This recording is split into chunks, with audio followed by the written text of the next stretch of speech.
Hello bachcho, let's read the question. Question say that let integral having the limit is 0 to a fx dx is equal to lambda and integral limit 0 to a f of 2a minus x dx is equal to mu. Then the value of the integral limit 0 to 2a fx dx is equal to option A lambda plus mu, option B lambda minus mu, option C 2 lambda minus mu, option D lambda minus 2 mu. Discuss करते हैं। तो इस question को करने के लिए की concept क्या हो जाएगा, यहाँ पे हम लोग क्वेश्चन के लिए की कॉन्सेप्ट यूज करेंगे। अगर मान लेते हैं 0 से लेकर के 2a तक है और यहाँ पे एफ एक्स डी एक्स है, तो इसको क्या लिख सकते हैं, इंटीग्रल ये हो जाएगा 0 से लेकर के a तक और ये वैल्यू क्या हो जाएगा, ये हो जाएगा F x d x plus और ये हो जाएगा a से लेकर के 2a तक और ये एफ एक्स डी एक्स। एक ये प्रॉपर्टी यूज करेंगे और दूसरा प्रॉपर्टी क्या यूज करेंगे, अगर ये फंक्शन सेम है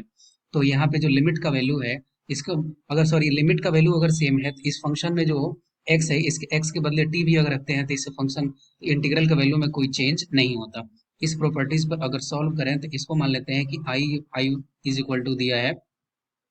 जो हमें निकालना है तो इंटीग्रल क्या दिया है 0 से लेकर के 2a तक और ये है एफ एक्स डी एक्स, ये वैल्यू दिया हुआ है। तो हम लोग आई को क्या लिख सकते हैं, आई इज इक्वल टू लिख सकते हैं 0 से लेकर के a तक f x d x plus a से लेकर के 2a तक और ये हो जाएगा क्या, ये हो जाएगा एफ एक्स डी एक्स। अब यहाँ पे देखिए 0 से लेकर के a तक एफ एक्स डी एक्स, इसका वैल्यू किसके बराबर है, लेमडा के बराबर। तो यहाँ से हम लोग i इज इक्वल टू क्या लिख सकते हैं, लेमडा प्लस और ये हो गया a से लेकर के 2a तक और ये हो गया एफ एक्स डी एक्स। अब ये जो वैल्यू है इसको हम लोग फिलहाल के लिए क्या कंसिडर कर रहे हैं, ये वैल्यू है I1। तो I1 इज इक्वल टू हम लोग लिख सकते हैं I1 is equal to integral a से लेकर के 2a तक एफ एक्स डी एक्स, ये वैल्यू आ गया। अब हम लोग इसके लिए क्या करेंगे कि x इज इक्वल टू मान लेते हैं x is equal to T plus A. Okay, x is equal to T plus A, तो हमें dx का वैल्यू चाहिए, तो dx इज इक्वल टू क्या आ गया, dx is equal to normally आ गया d। लिमिट की अगर बात करें तो x इज इक्वल टू अगर a पुट करेंगे तो t का वैल्यू 0 हो जाएगा और x का वैल्यू अगर 2a पुट करेंगे तो t का वैल्यू a हो जाएगा। तो यहाँ से I1 का वैल्यू क्या हो गया, I1 इज इक्वल टू हो गया लिमिट 0 से लेकर के a तक और ये हो गया फंक्शन क्या हो गया, फंक्शन हो गया t प्लस a, ये वैल्यू हो गया और यहाँ पे हो गया क्या, यहाँ पे हो गया dt, क्योंकि dx का वैल्यू किसके बराबर था, dt के बराबर। अब एक और हम लोग प्रॉपर्टीज यूज करेंगे कि इंटीग्रेशन डिफिनिट इंटीग्रल में फॉर्मूला क्या होता है कि अगर a से लेकर के b तक हो और ये एफ एक्स डी एक्स का वैल्यू इक्वल होता है किसके, a से लेकर के b तक function of a plus b minus x के बराबर होता है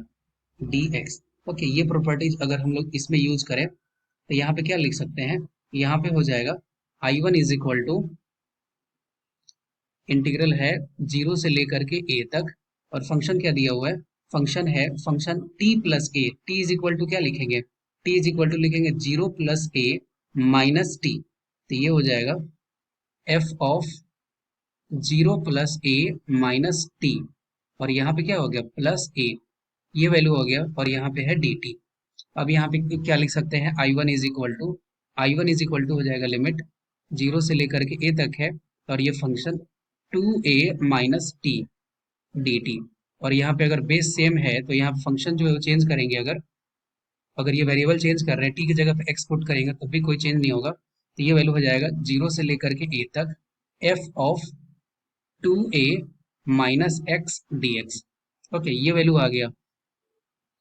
अब इसको पुट कर देंगे यहाँ पे, जो ये रिलेशन हमारे पास था इस वाले रिलेशन में हम लोग पुट कर देंगे। तो a से लेकर के 2a F x d x को क्या लिख सकते हैं,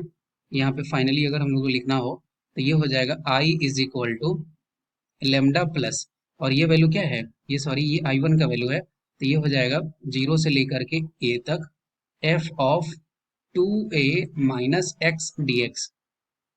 तो i इज इक्वल टू क्या हो गया, लेमडा प्लस और ये वैल्यू क्वेश्चन में दिया हुआ है 2a माइनस एक्स 0 से लेकर के a तक किसके बराबर है, म्यू के बराबर है। तो हम लोग यहाँ पर डायरेक्टली क्या लिख सकते हैं, ये हो जाएगा लेमडा प्लस म्यू। इस क्वेश्चन का राइट आंसर क्या हो गया, option A. I hope you will be understood it well, best of luck, thank you.